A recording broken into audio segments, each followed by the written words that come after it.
Mimi naitwa Dennis Manoti, mwendeshaji bodaboda wa Kisii County hapa.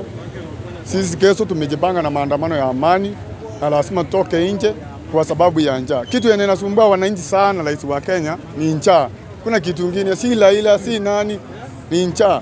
Ulisema utashukisha unga ikuje 100, saa unga ni 250. Sasa mtu ukiendesha bodaboda utengeneza shilingi 300.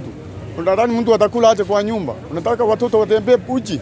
Mimi nakuomba waangalie, waache kuangalia viongozi wakubwa akina Osoro hapa au wachumbe wote tumechagua hapo wanakuja wanakudanganya. Wewe unaona maisha ni sawa. Lakini mimi nasema hivi, penye ulisema utatusaidia, wachana mambo ya nyumba, mambo ya stima, mambo ya maji. Angalia kwanza mambo ya chakula, maisha ya mwananchi. Utusaidie sana. Hiyo ndio mimi nakuomba. Afune. Kwa majina naitwa Fred Afune. Kulingana na maoni yangu mimi, kura tulipiga vizuri, uongozi ukapeanwa. Na hao viongozi kila mtu alikuwa na ahadi zake. UDA ilikuwa na ahadi zake, alafu na Azimio ilikuwa na ahadi zake. UDA ikapewa uongozi, sasa wananchi walikuwa na matarajio ya zile ahadi ambazo UDA ilipeana. Kwa hizi ahadi ambazo zilipeanwa, hakuna ahadi hata moja ambayo imetimizwa.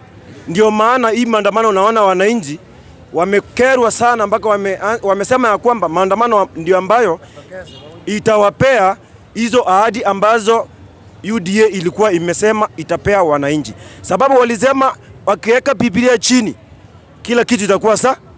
Nasema walikuwa wanasema bottom up. Sasa tumeshindwa kuelewa hii bottom up ni vitu inatoka bei ya chini ikielekea bei ya juu ama ni maisha ikitoka chini ikienda pande ya juu. Sasa kulingana na hii mgomo ambayo iko kesho, mimi nasema hii mgomo iendelee.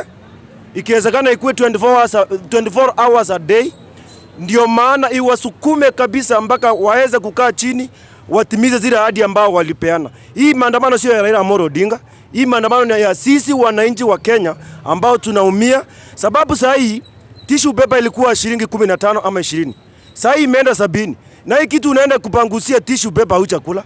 Sasa niambie unaenda kutumia tissue nini kama huchakula? So ndio nasema hii gharama ya maisha irudi chini, vitu sirudi chini, alafu ndio tukue na ile maisha ambao tulikuwa tumepromisiwa hapo awali. Hiyo ni maoni yangu.